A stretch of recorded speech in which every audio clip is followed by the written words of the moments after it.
Okay, hello everyone. Welcome to another episode.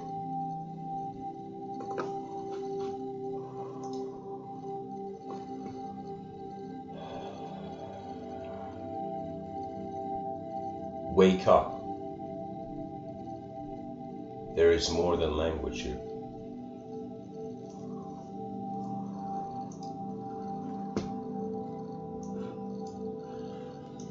There was a scholar who, believe it or not, passed away on the day I was born. And the scholar's name was Terence McKenna.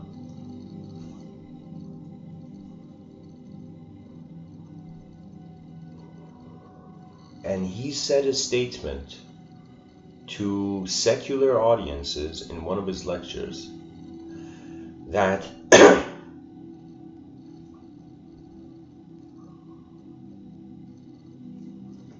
brought back a mystical angle to reality.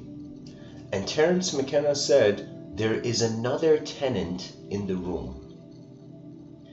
When we look at the history of our planet, we find endless incidents of human intelligence interacting with what from the human angle is considered not human.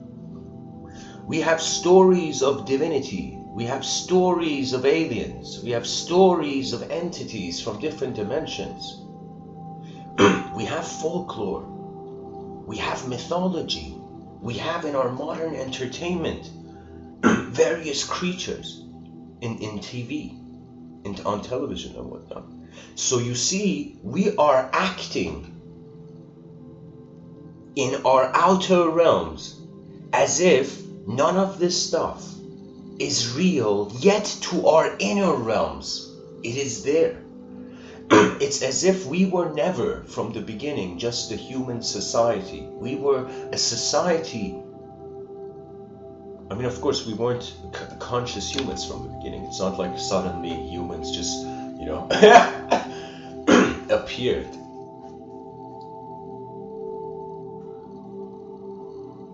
But it's just this notion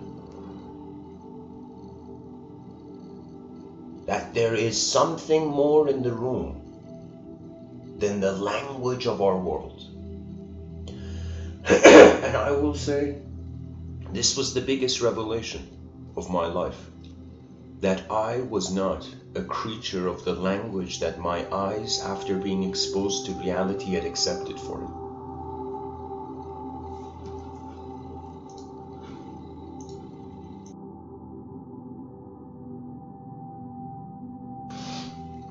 Everything is language now. This world and this society, and I say this society, but it's global. Globally, we're creatures that are slowly moving from the non-linearity of instantaneous experience to the linearity of delay, psychological delay. Language is a phase. All creatures go through it, conscious creatures. It's as if after the being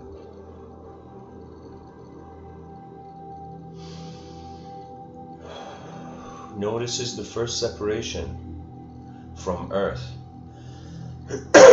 into creaturehood. That means we wake up from the void. Who are we kidding? We wake up into ourself. Nobody is born into an identity.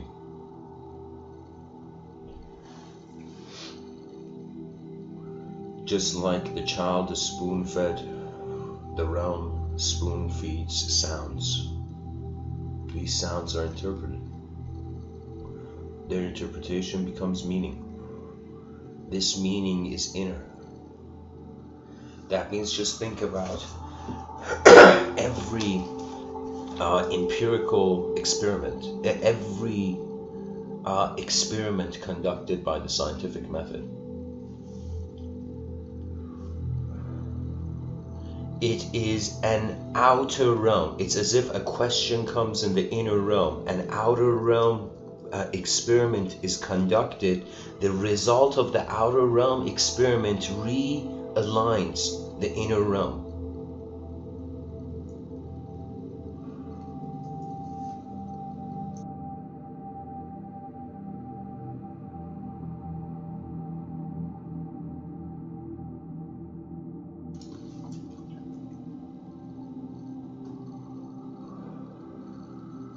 In my own journeys, because human beings, I consider they live in two worlds. As I'm speaking to you right now, I have my inner realm, just like everybody else. Everybody on this planet has their inner realm. The inner realm is the room behind your eyes where memory, imagination, and visualization give you access to shapehood, but they don't give you tangibility. That means a person can close their eyes, visualize an apple pie in the air, then they can open their eyes and that visualization of the apple pie is still overlaid onto the room. Now they can't touch it though. That means I can visualize like a Ferrari in my driveway, but it's not like I can go sit in it. Now, if joy surpassed a physical consequence, we would totally have a different relationship with language.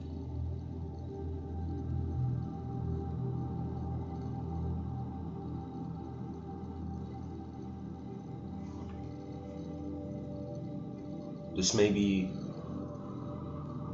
an intense thing to say,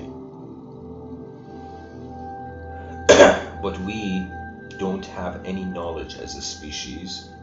We are still trying to find the method for our knowledge, the certainty of all uncertainty. You see, I remember there was this quote, I don't know who said it, I scroll over many quotes usually in my spare time. The quote was saying like those people who wish for something, they stop making it happen, so life actually goes in accordance to their feeling. So if a person feels in their inner realm weak, but in their outer realms they're like as big as this giant robot in the picture, then it doesn't matter how big the outer realms are, because the commands and the instruction for human activity is coming from within. This talk is not just because of the outer realms. If it was because of the outer realms, it would have happened. What I mean by this is that the human mind is an additional dimension. It's as if our mind is multidimensional, our body is in a singular existential dimension. But our mind gets to experience existence from two sides. As if existence is one coin when you look at it, but experientially it's two sides. Exactly, a coin is the perfect, I can't believe in this money-filled society, I didn't think of this earlier.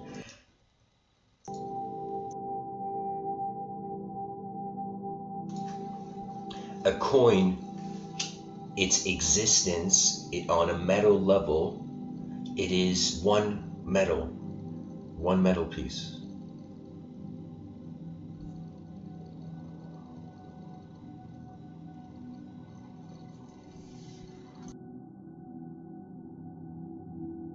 But based on the additional viewer looking at it, it is multiple.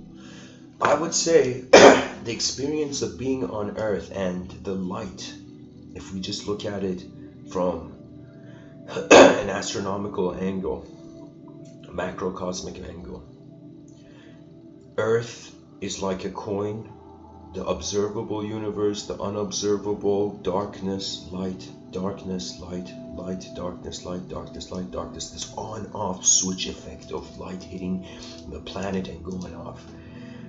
This is the coin. So I would say we are not in the planet.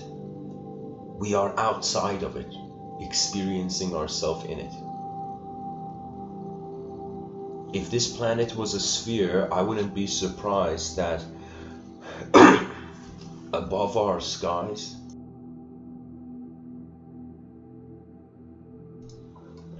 That's where all the souls are. We are not in the world. We are in the world, but we're not in the sphere of the world. What it is that I feel if there was some sort of extraterrestrial activity, potentially, I'm just think of this hypothetically. If there was potential extraterrestrial activity, and let us say an extraterrestrial wanted to build something on a planet. Now this extraterrestrial, realize it cannot enter the planet. Why? Because the planet's dense. Imagine the density of how you can exist on this planet has to match the planet itself. But if there is a creature that is not from this planet, nothing of it attributes to this. That means just like we find, like, you know, a person can't go stand in the middle of the ocean. Similarly, it could be that unfathomable, what we would consider from our planet extraterrestrial consciousness, has no way to stand on the earth. You see, it's as if, imagine an intelligence was space. Imagine right now, it's not people, it's not even individual souls, it's this giant space lifting the atomic.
I feel that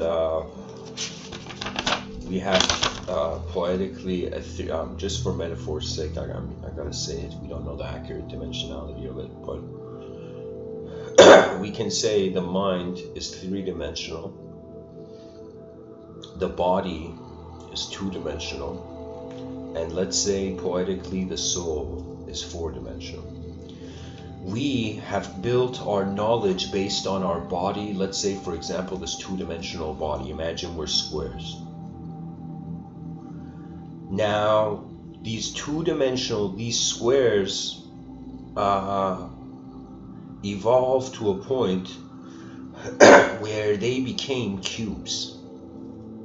So while we have a 2D body, it's like there's and of course this is for the metaphor's sake, don't correlate when I say two dimensions, like the body's two-dimensional, we're not like stick figures, but I'm using it as a metaphor of saying that it's as if my body is a square, my mind is a cube, and beyond my mind, in a fourth dimensional reality, and of course if we use current science, it would have to be time.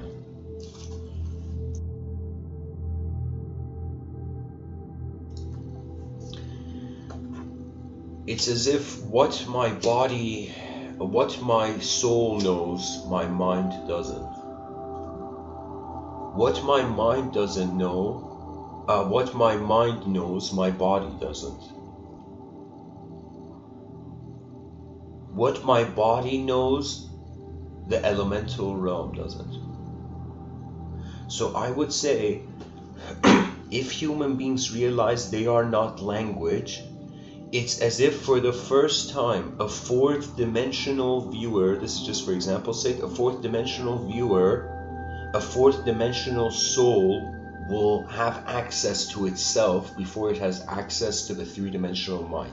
That means it's as if we're a fourth-dimensional being filtering its three-dimensional existence through a two-dimensional analysis. That means, honestly, when it comes to analysis, when it comes to reasoning, I am telling you, for me, I tried really hard to see all the ways that we can prepare for the dismantling of reason through a linguistic apocalypse that may happen in the future, where suddenly all human beings realized language was sparked like fire. Language was a discovery of the usage of a technique of defining.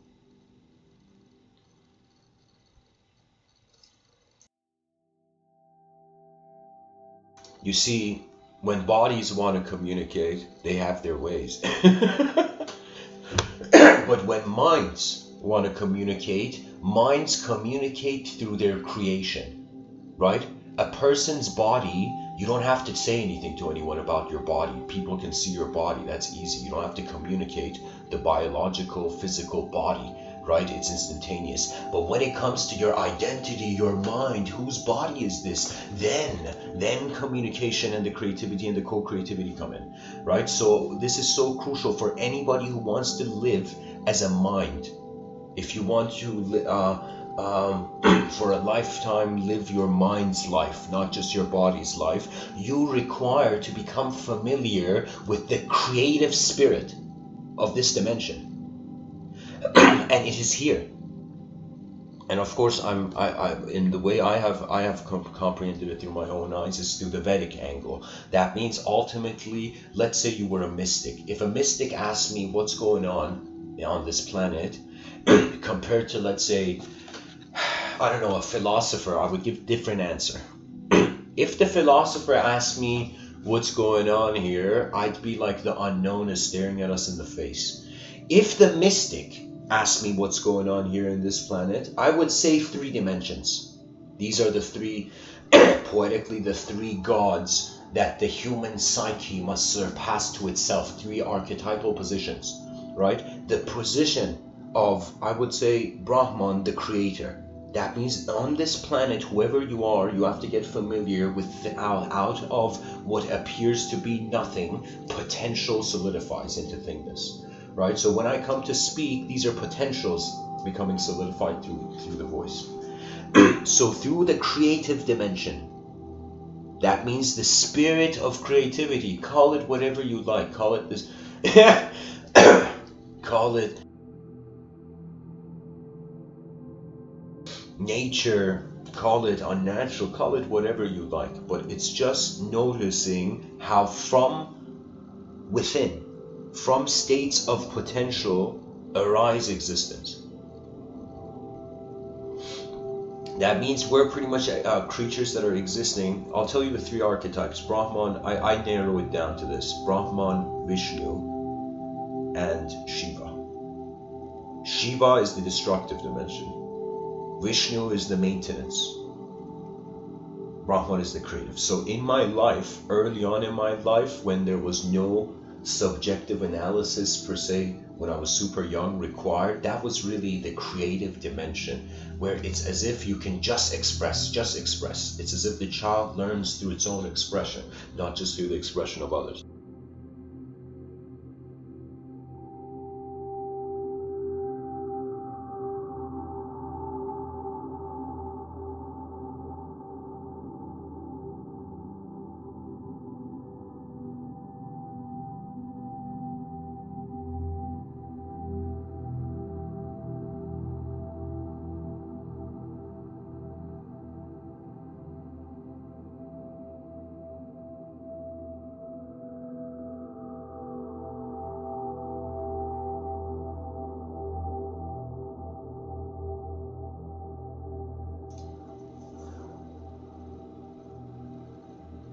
All temporary phenomena and forms of life will experience these three dimensions. Dimensions where from the inner realm something goes to the outer realm. a dimension where what has gone from the inner realm to the outer realm needs to be maintained into the outer realm. That means just like how I'm maintaining my voice to speak to the audience, my attention is maintaining my existence to be here.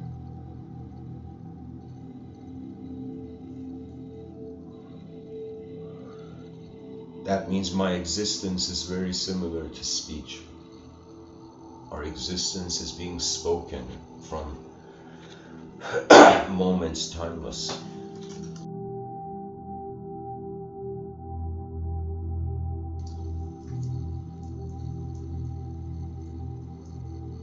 So, one who understands these three dimensions, going from the creative to the maintenance of what has been created, and then to the letting go. It's as if the masterpiece requires letting go. Isn't it incredible that when a person consciously lets go of something, they don't suffer? But if something is unconsciously taken, they look at the sky and they're like, why life? You know, why did the clouds take my sunlight? You know? Even if these three dimensions were prepared, that means if everybody just in universities was taught just how to meet these three faces of the plane of existence.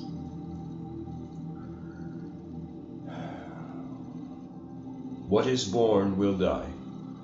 This is reality.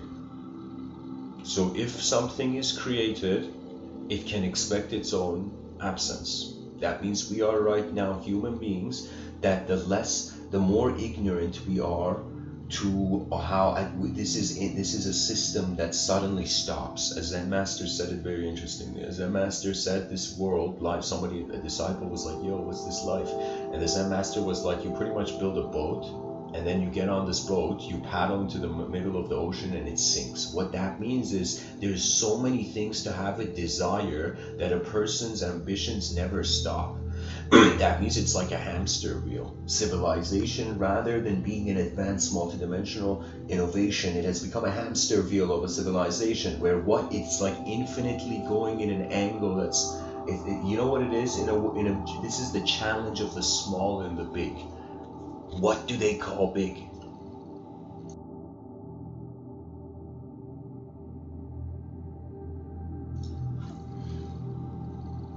Guys, I will finish this point and I will come to the chat section. So Jacob, I will answer your question. I'm just going to finish this point about the three states. And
everything in life has these three dimensions. You look at a leaf, it is green when it emerges. But then it falls, and in its disconnection becomes dry. And that's the nature of reality. Things start, things are endured, and things end. So from the beginning of an endless endurance, we will visit our own end. Somebody in the chat section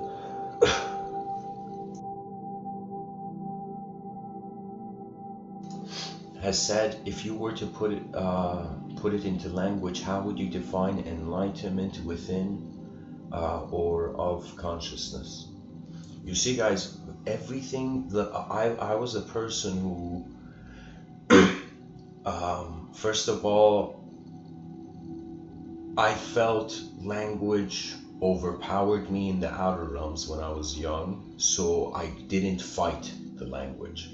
So there was a certain level of just conditioning that had been overlaid, that had sculpted me, right? It's as if the biggest moment of enlightenment I have experienced, and I will tell you, this was pretty much that moment for me in 2011 on a rock in the middle of a stream. I realized I don't know. All these years I have lived, and I don't know who is looking through my eyes. I honestly don't know. And it was in that moment where I could see how the mind was reinventing itself through language. As if the mind is like a snake oil salesman. Imagine. This is a ridiculous metaphor, but imagine the mind is a snake oil salesman. Then once the being suddenly is becoming aware that there's more than language here, right? Then the mind's like, oh no, the person smelling the snake oil before buying it, you know? So the snake oil salesman starts reinventing. It's like, no, check this product, check this product, check this product. And in the middle of an endless line of artificial possibility, the truth gets forgotten slowly. And I would say the only enlightenment is the exploration of not a lifetime, of the life in time. Exploration of the life in time, not just exploring a lifetime.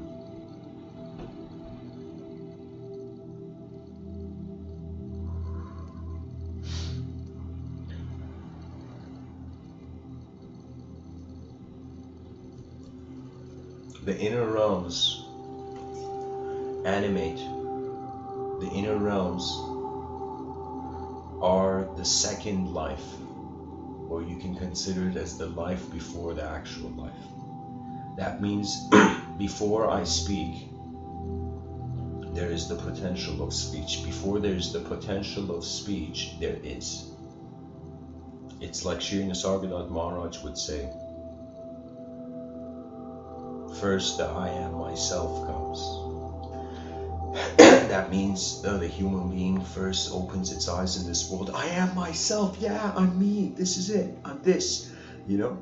Then, after through trials in life and whatnot, Shri Nisargadatta Maharaj says, so he says first the I am myself comes, then the I am myself leaves, then the I am all comes. When he says the I am all comes, this means the individual has noticed the collective activity. So first you think you're just individual. Then you let's say you experience your collective. Like all those people in the in mystic traditions and wisdom tradition.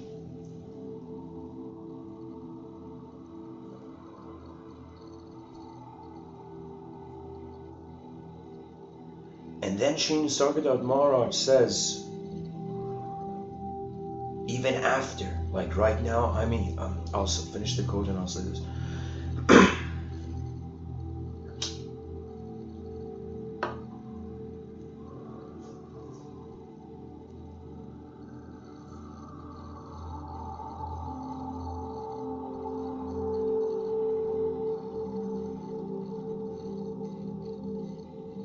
The I am myself comes, then the I am myself, then the, okay, I'll say it from the beginning.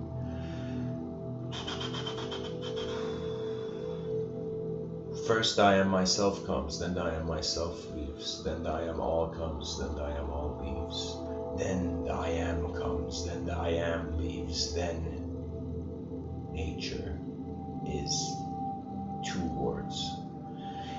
That means I would say in language, the most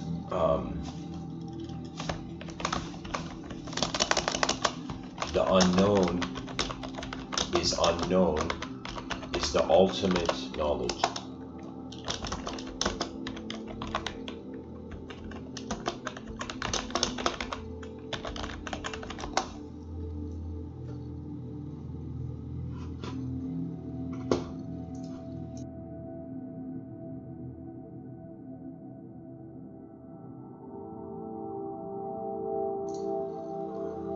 So, what Sri Nisargadatta Maharaj is saying is that I felt, if I was to apply the algorithm to myself,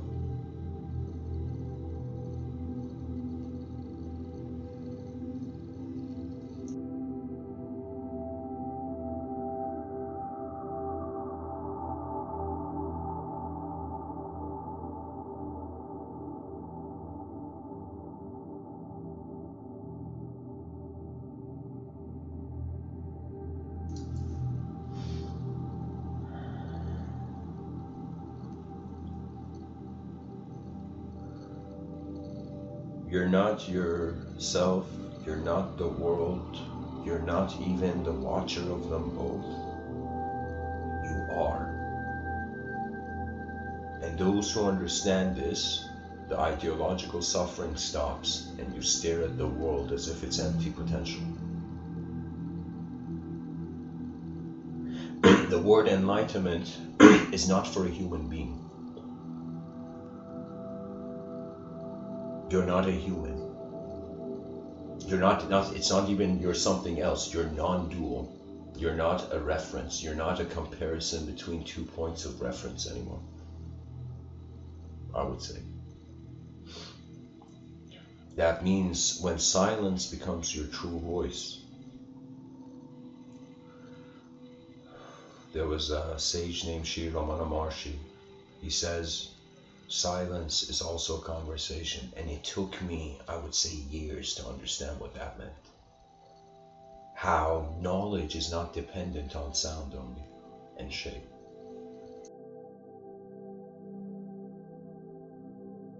That means, does energy need to know how to be energy?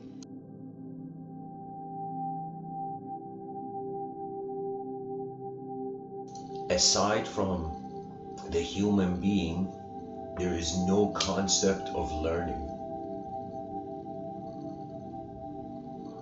Even the concept of growth, it is something that's only to the creature that's referring to itself in different points in this going forth space-time continuum.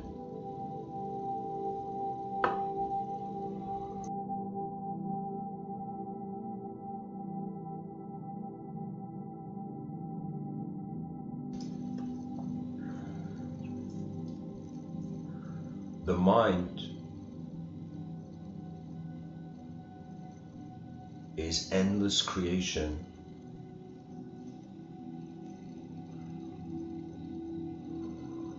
And these are rooms. Honestly, the mind, body, soul, these are all rooms. I would say the body is a room. Then the mind is a room where the body's in.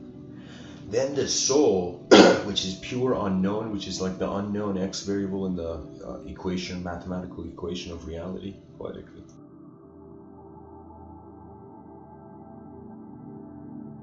The soul is like the room of all rooms.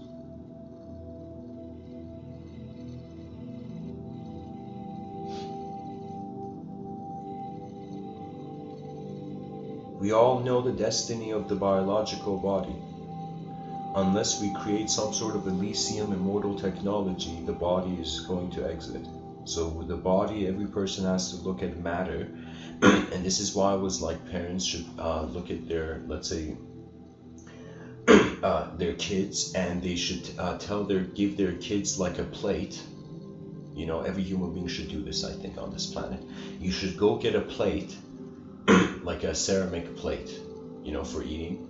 And you should go and first put the plate, hold the plate in your hand and go above a distance of 2 meters, somewhere where there's a bit of distance in throwing the plate and it's in a safe place where you're not gonna have a problem like, you know, cleaning the plate up after its pieces or whatever, right?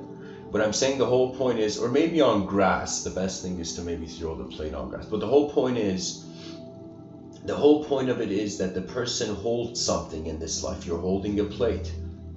Then you feel what it's like holding this plate. And as you have held it, you have first, like as if the creative dimension is there, then the maintenance, that means Brahman held the plate. Excuse me. Brahman grabbed the plate, Vishnu held the plate, and Shiva slammed the plate to the ground. You know?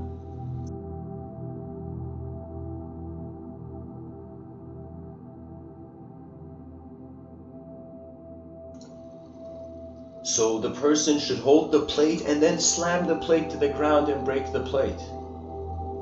You know why? So the person feels these three modes that the reality is happening in. These three ancient modes that I wish, if I was younger, if I could get a time machine and go back, I could pinpoint all the errors in my life in one of these dimensions. Either I had a problem generating something, creating something. Either I had a problem holding on to something. Either I had a problem of getting rid of something.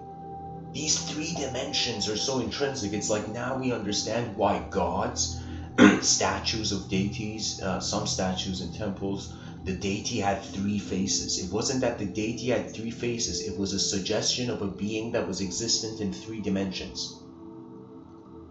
That's the proper interpretation of statues with multiple faces to them. It's not that they're a creature with multiple faces, they are a parallel being. Even in ancient thought on this planet, parallel life has been pointed to. And the greatest honor is when these three gods hold hands and humanity completes.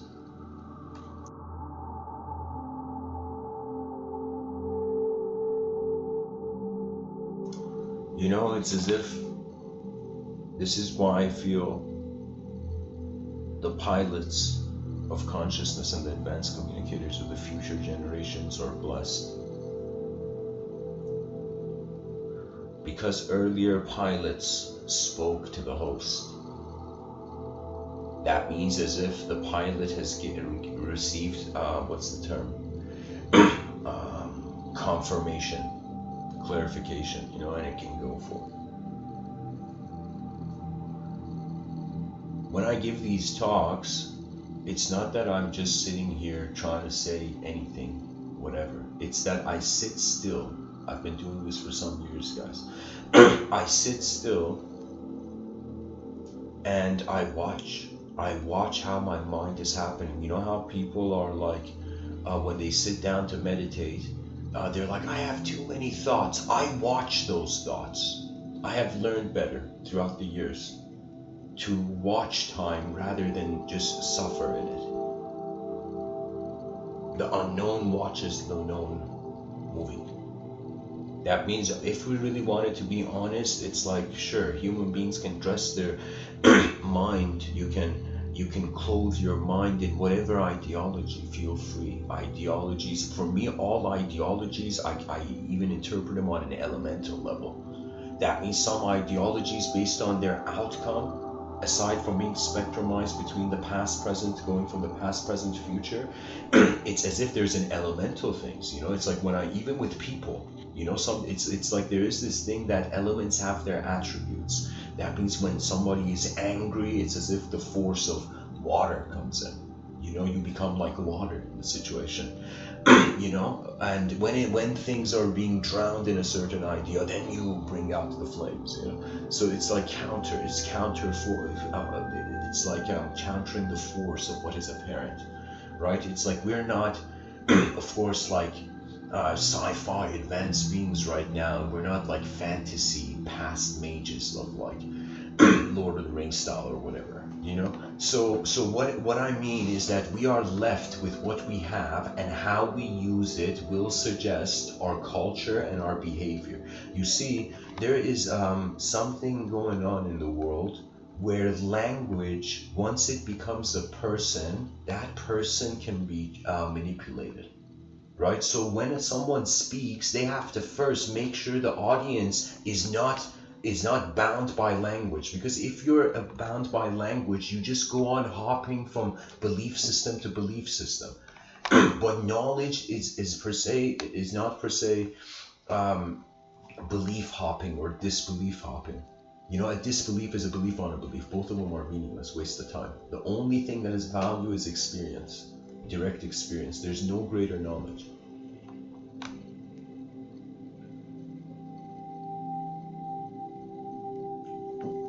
Because I'll tell you, where are we going to be? What are we, if there is a continuity beyond the mind, excuse me, beyond the brain's performance.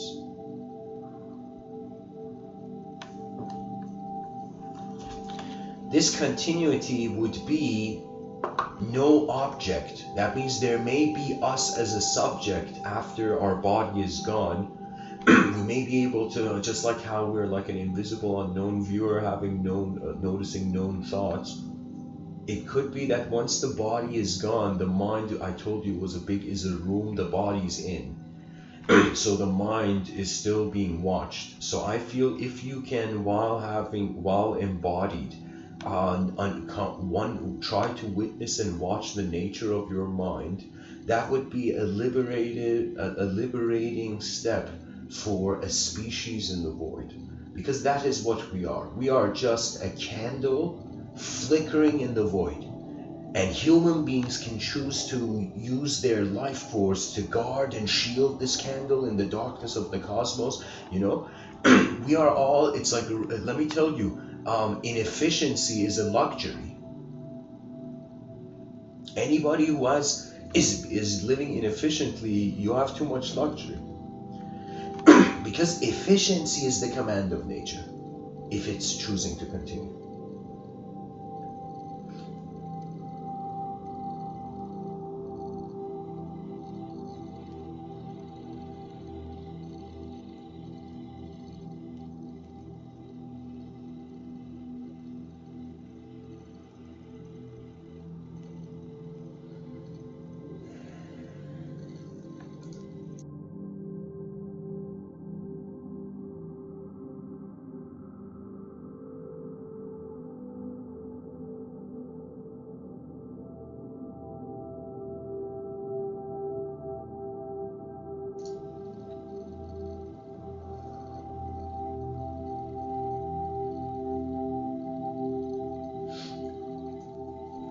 Jacob in the chat section says, why do you say if it's choosing to continue? Because existence is a choice.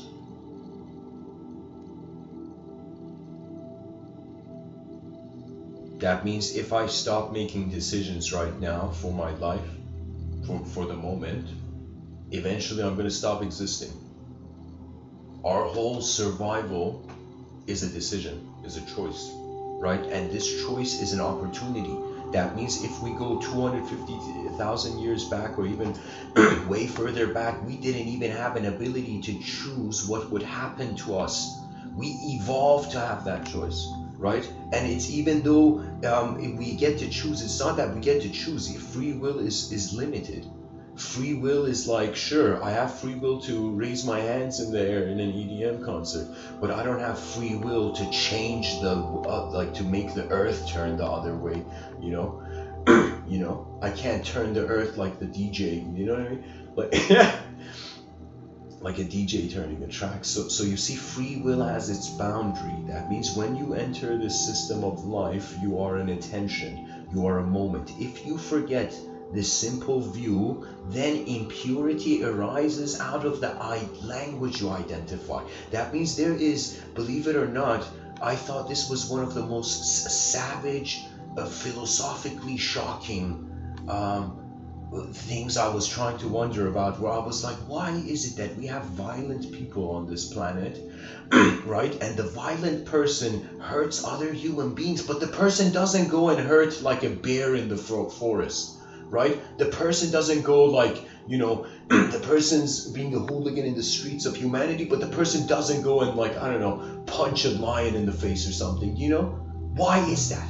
Right? Why is it that it's a human relationship with a human, and why is the violence from human to human, right? And I came to this conclusion that being human is an effort, that our nature is animal. Do you see? That means it's like, I don't want to say it's hard work being a human being, but it's work of some kind. It's an effort. It's something, literally, it's like a person can't have a personality if there isn't something from within them coming outside. I remember in high school, I'll tell you, I was a very quiet and silent person. But I remember I was an observer. I was like an eagle on a branch watching. Watching the whole event of the moment happen. Right? And I remember there was this one kid. There was this one guy named Dimitri. Right? And this person was just cheerful. Like, this person was happy and super cheerful and just high energy. Right? And it was as if all the language of the whole room got changed to the highest energy of activity in the moment, right? It wasn't just communication that's enough. It's something that comes from within the being and serves the outer realms, right? I would say a cheerful person on this planet is doing as much as the most complex a juggernaut politician trying to save the world kind of ordeal, you know?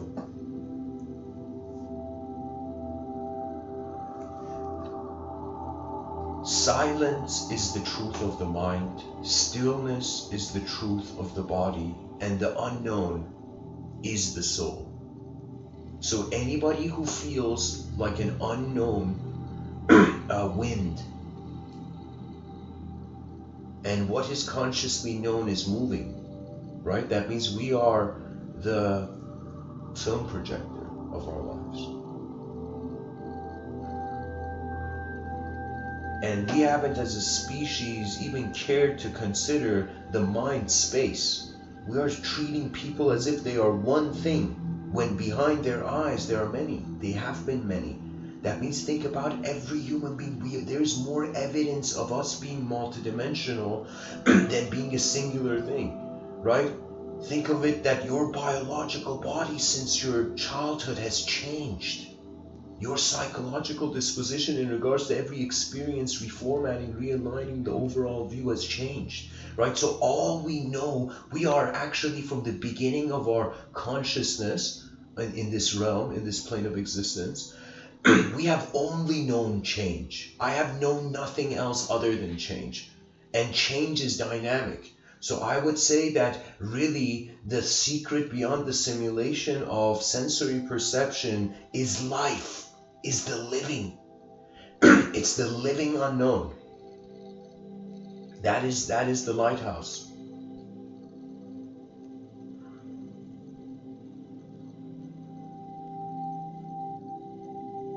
We had a person named Emil Durkheim. The sociologist spoke about society being interpreted as something having structure and the characters and the people in that society having a function, right? And so the function of the character in the system is dependent on how the overall system is looking at it and how, in some sense, individually the behavior is occurring in the system, right? That means we see a micro and macro to a system.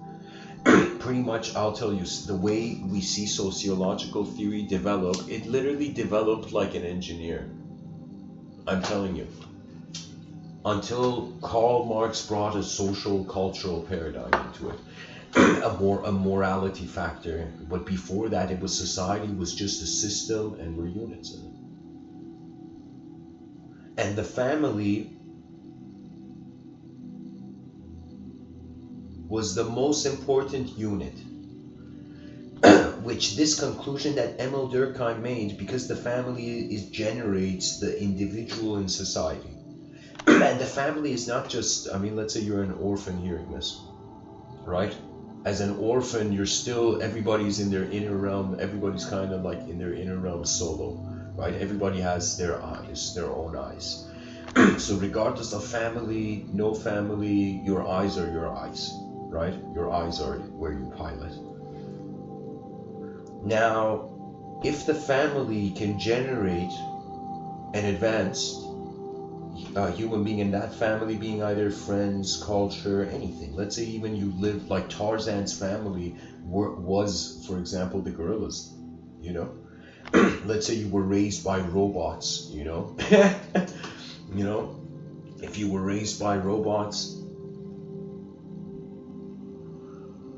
you would treat that robot like your family, you know. Right now we see in a lot of fantasy narratives that the person has a friend, like, I don't know, the kid became friends with a dragon or something, or some giant creature, or some lovable furry thing. You know what I mean? So it's like a relationship of human psychology with something that is a human. Now, something that is alive. Then it becomes a relationship of human psychology with something that isn't alive. Even it can go that far.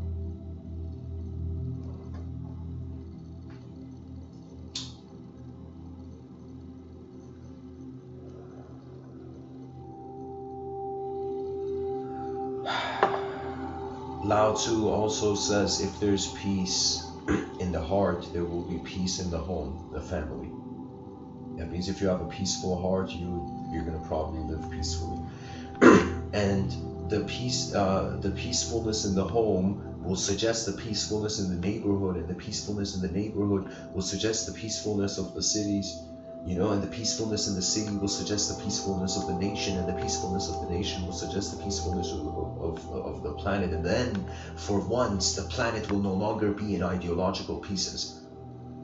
And then a true humanity, a true line, this wave of human beings, they haven't been born yet, but I'm telling you, a generation will come, and they will walk in such a great way. They will take leaps unfathomable. It has to be something like this. Because the system overflows. That generation's gonna be literally a cup filled to the brim. Can you imagine, right? It's gonna become faster and more advanced rather than be forgotten. It's too easy to do nothing when everything is moving here. We should have a view. We should totally change the narrative. We have the concept of work and we have the concept of vacation, okay? But now we should change it. We should make work be a vacation. We should live in a world where children, they're like, what's the meaning of life? And it's like to move or to be moved, to pilot or for the world to move you. Because I'm telling you, it's just, think of it realistically. If a person sits down somewhere, let's say you sit somewhere in a forest like a yogi, right? Eventually the environment will move you. Let's say you're a yogi meditating and for years you've gone into samadhi, and then this construction company is literally bulldozering the land, and the construction bulldozer stops and they're like, yo, this dude's just meditating here. He's not even protesting, he's just meditating in the forest, and we're gonna build like a factory, right? So that person will eventually be woken up by the factory people, by the bulldozer company, right? And be like, hey, Mr. Samadhi, can you please go and, go into another dimension somewhere else?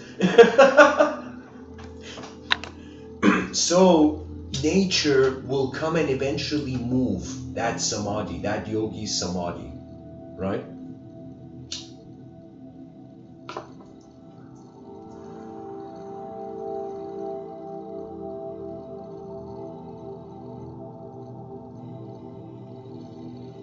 Similarly, if a person has no opinion on themselves, time will sculpt you. That's how time heals, by the way. It doesn't heal, it redraws.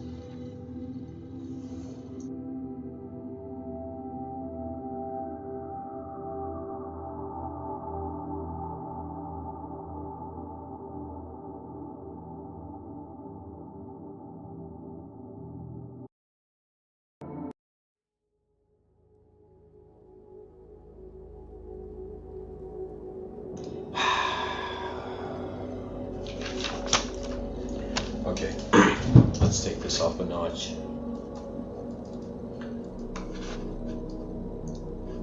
So,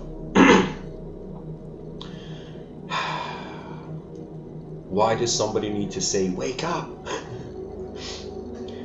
You only need to say wake up if something is close or similar to a dream. If it's 80% close to a dream, you gotta start shouting, wake up. And language is the closest thing to daydreaming, living daydreaming. That means when a person thinks, that's a dream. That's a dream inside reality. That's imagination's movement inside reality's movement, right? But reality is also, like, it's so, this is the hilarious thing where I can't, it's like when I come to speak about it, about what's in front of my eyes, it all comes down to a singular or void comprehension. When I speak about what's behind my eyes, it comes down to the two sides of the coin ordeal. So I would say the accurate mapping of the human position is that the outer realm, matter is in the driver's seat, and because matter is in the driver's seat, the singular is the ultimate. Because what can matter do? It breaks, but then it rebuilds itself. So it's as if it's oscillating between. It's as if human life is the center of the infinity sign, and it's oscillating between materialistic singularity and immaterialistic multidimensional dynamism. That means behind our eyes, the mind is a river. The mind is a river, the body is a drop. The mind is a river. Our minds cannot belong to individuals. The individual is a content of the mind. So our minds, imagine you realize your intelligence is like a river that is connected to the ocean but doesn't know yet. A drop in an ocean cannot fear anything. It just doesn't make sense. There's no drop to fear anything. It just waves ad infinitum.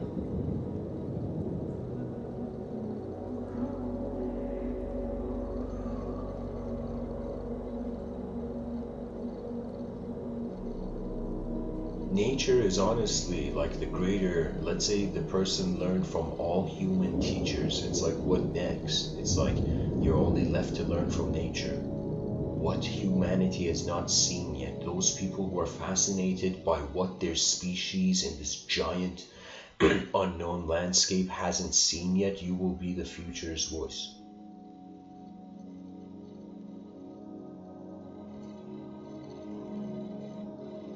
That means this is the way we counter suffering caused by an obsession for linguistic knowledge to fill the vacuum of the void of the moment. The Zen masters at least had the audacity to be like, okay, it's empty, like we're not gonna lie, right? But when it comes to materialistic truths, what banner is materialistic thought carrying? I mean, think about this. You see, it's as if it's a strange situation that's happened. It's karma. The yogi is honestly watching the atheist and theist debate, and it's seeing the karma play out. And let me explain to you the karma. The karma of the theist was claim before experience. Therefore, correction is the religious path. That means for me, those beings who are really religious driven, it's a healing process. It's as if you're in a multidimensional,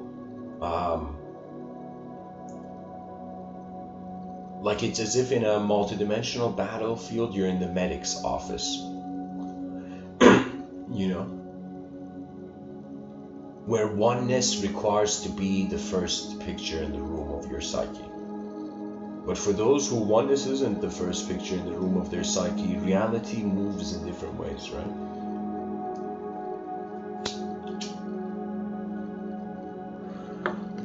The atheist looks at the theist and said, woo woo.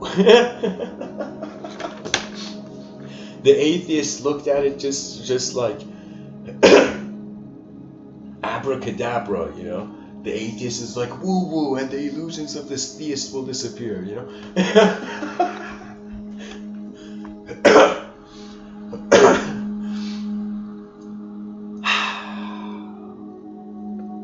Belief and disbelief are like kids fighting with.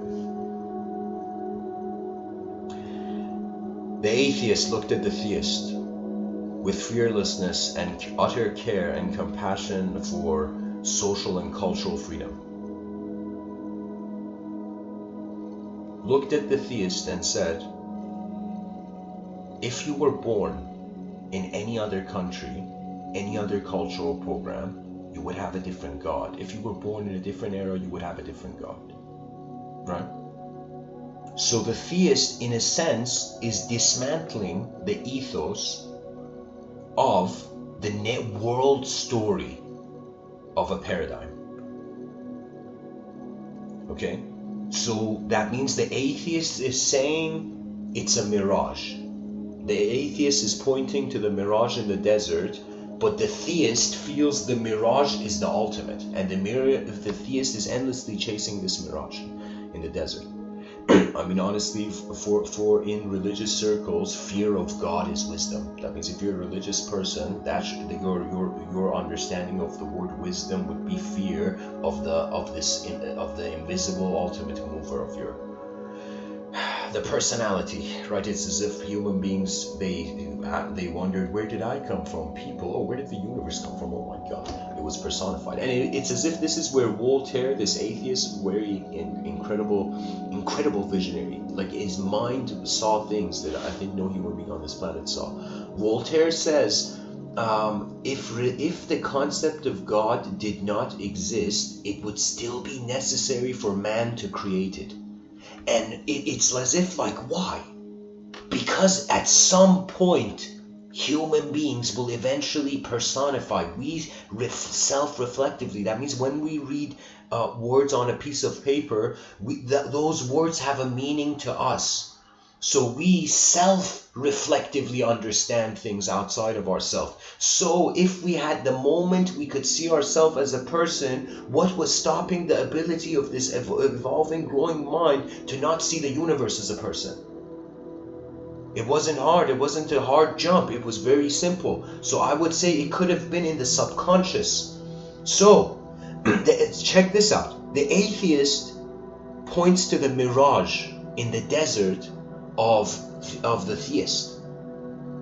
Now now what has happened is the neurologist has pointed out the mirage in the desert of the atheist, which is the self. That means if the moment you say another person's ideological inner realm landscape is an invalid possibility, it's like saying how our idea of self, which is an invisible point of thought. You see, the idea of ourself is woo-woo. And the subjects are woo-woo. They are not objects. But they can, it's as if an invention is woo-woo until it's invented. Do you see? As if something is not real until it is real. That's how silly this world is, and we're cherry-picking sounds from it, you know? Sounds and classifications of meaning.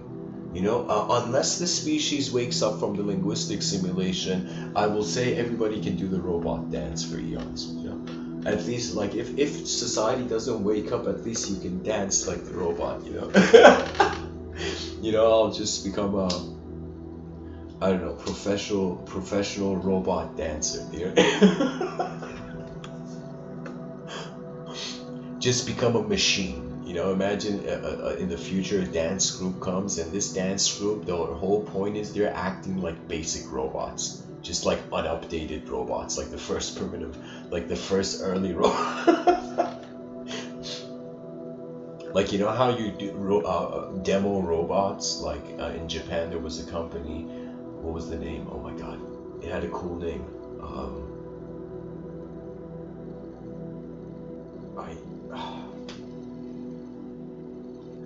a Japanese company made like an AI dog, made a robot. Oh, sorry, not dog. Made an android. Made the first model of an android. That means if you go and look at androids, I believe it was in Japan. The Japanese engineers were way ahead of their game. Like, it's ridiculous. Let me see. First android made in history. Let's see. The first, no, not Android phone, come on.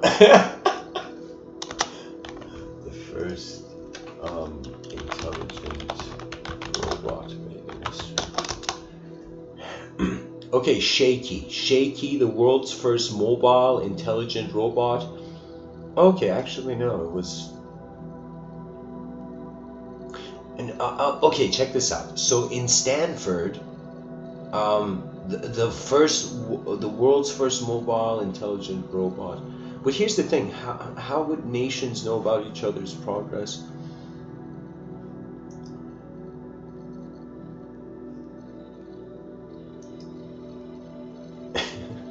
These pictures are ridiculous. Oh my god! Wow. There's a picture from.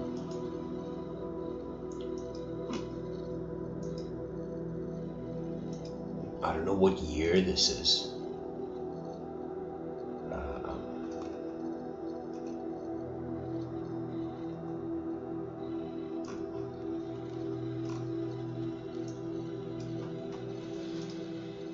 Okay, I don't think I can share the image, but it's just showing how long time ago they had like using plastic. They had made robots that looked like androids working at offices.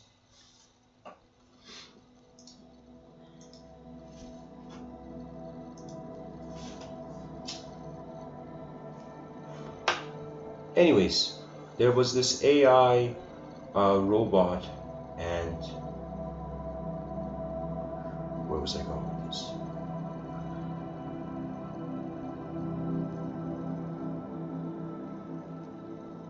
I guess a correlation between efforts of animating our own intelligence in the outer realms, a sort of inventive vision. I feel inventors and pilots are the best metaphor.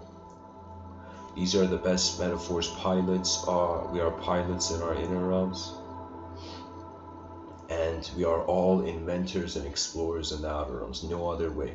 There's no longer there shouldn't be an educational system. There should be a giant educational exploration. You know, where then there would be a point where we can't like perform feats like let's say slaying dragons, but we can have a global network of people constantly being on the fringe of the edge of knowledge, right? We are like, even though we have explored the planet, but the potential for multidimensionalism means there's other planes. That means we need to start creating a global alphabet of all the different states of inner landscape we can find, right? I had this vision even in the future. Hopefully one day I'll have the ability, the strength to do it. But I envisioned this giant library of names, where all human beings, you go into this library, their name is there and all the content their life was for. What that means is until in the future we have these spherical surveillance like golf ball drones hovering above our heads, kind of filming everything of our life, so when we come home we can just watch the whole day. This, aside from just these surveillance kind of like next level phones that will hover in the air following us,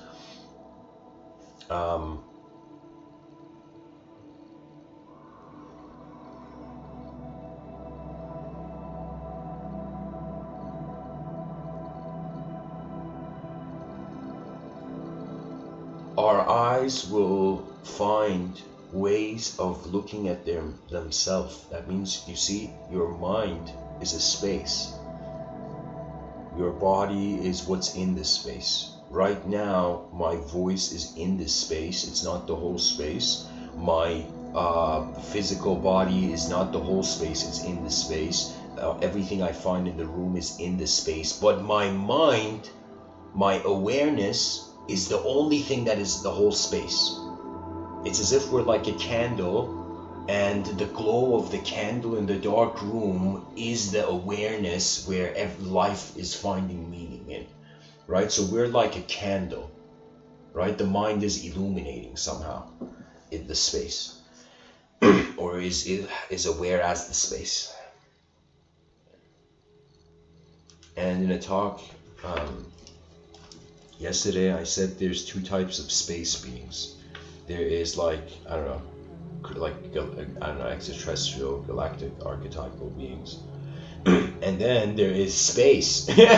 There's just space being. That means there is no body, there's nothing. It's like imagine this whole time a space shuttle moving in empty space has been a space shuttle moving in different disembodied mind fields, unknown mind fields.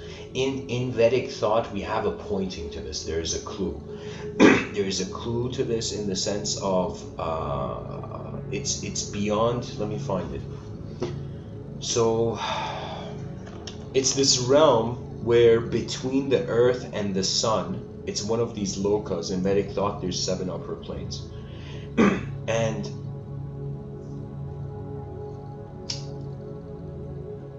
it's pretty much where divine space lives. I would say it's where the true residents of the Pure Lands are.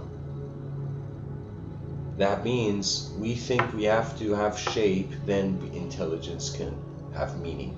But I'm telling you, intelligence is there before the shape arises, because the shape has to arise from some intelligence. So once a person comes to terms with their presence, their language of the realm doesn't move them anymore. You watch your presence.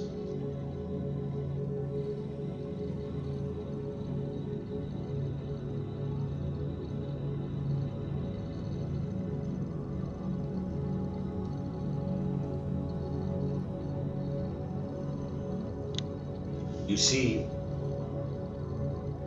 I have said that in the inner realms,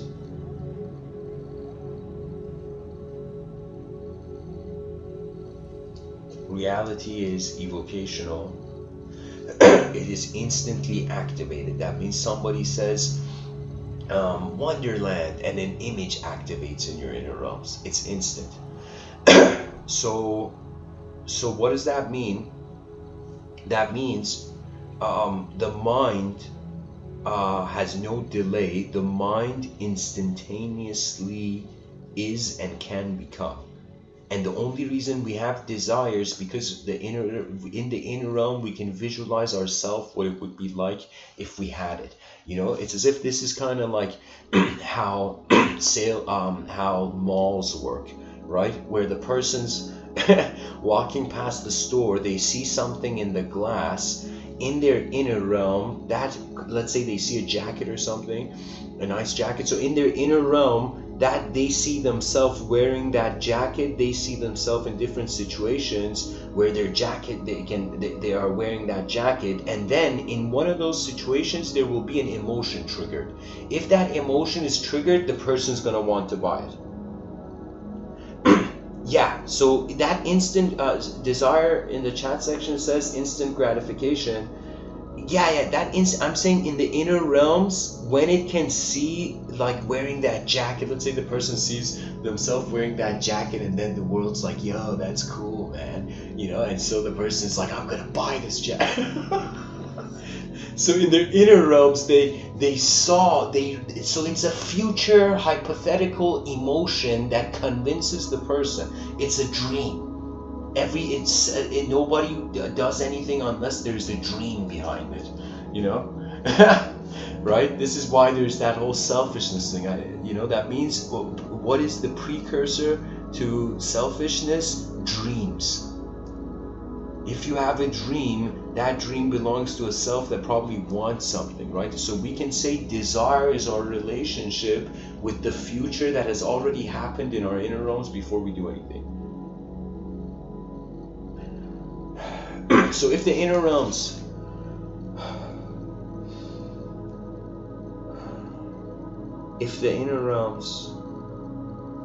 are instant, the outer realms have a delay. Analysis only works for the inner realms. For the outer realms. In the inner realms, it's experience. So we are like an experiential presence. How do I say it? We're multidimensional, and we have built a civilization for one kind of human being. You know, it's like, what can I say? It's like every day I have to come and say this until something happens.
If there's more than language here, we can't just use language. That's just common sense.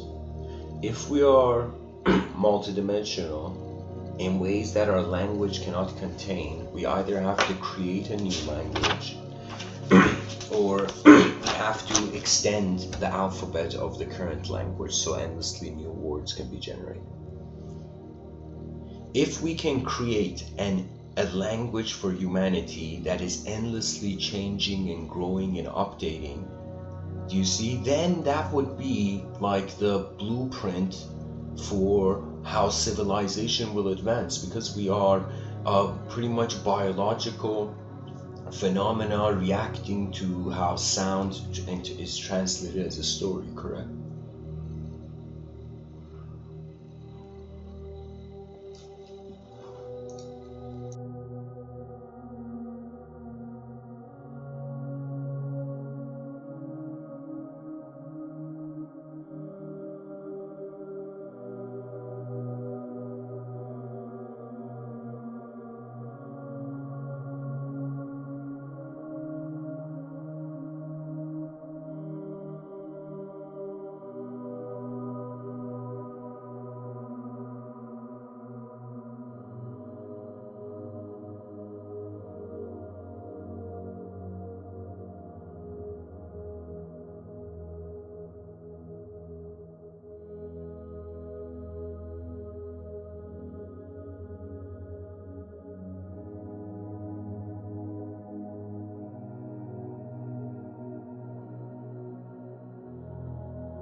once we realize we are multidimensional experiencers, or the multidimensional presence of an unknown experiencer, maybe it's better to say it that way.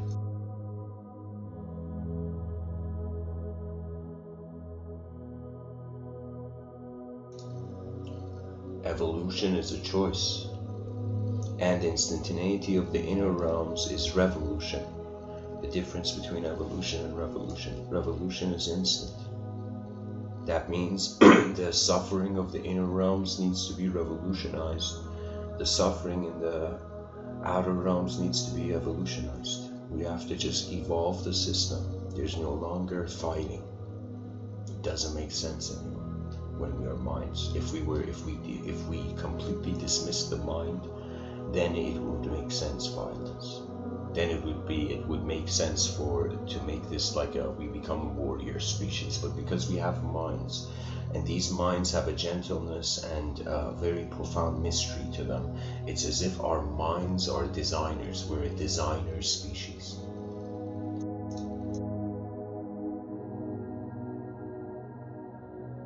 And the species has many gifts from the earth, you know, as like the atmosphere is a gift from the earth, the Gaian mind. Human decency, empathy is a gift from the Gaian mind. Communication, laughter, it's like there's so many things. It's like we're so advanced, yet we have been conditioned to think of ourselves so small. Sometimes I wonder if there wasn't an educational system and people would have just went on exploring alone, how advanced what things have become.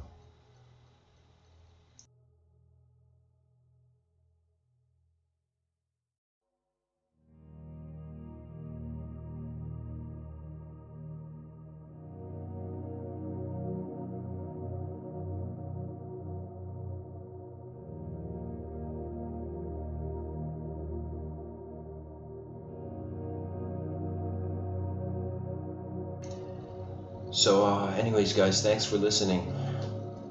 We awaken from the lies to how we have to be the effort of the clarity. That means this world is here for human advancement, and if human advancement truly is aware of the human being, it would notice an inseparability of the human and the world. So human advancement is the world's advancement. That means they show off like their cars, but it's like, let's get it to a point where we can show off our planet, where the planet is so advanced, there's literally like the failure percentage is very low, and human beings being born like tourists are born into like a bunker of an advanced kind of life possibility, you know.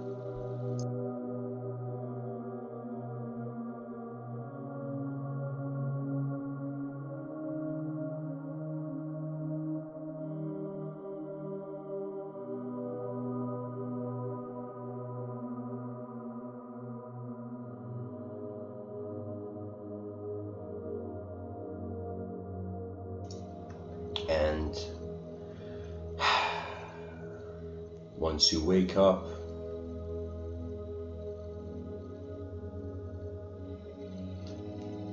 all you can do is just trust the realm. You know, the sages would say you have two options in this life. You trust what's happening or you don't. If you trust it, your ability is accessible. If you distrust it, your intelligence goes on lockdown, right?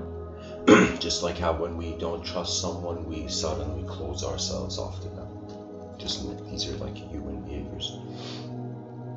And there's one last thing I would say, these are qualities for people to cultivate, and it's from the Book of the Samurai. It's Hagakure. It says respect, honesty, courage, rectitude, loyalty, honor, benevolence. If these become the banners of the global tribe,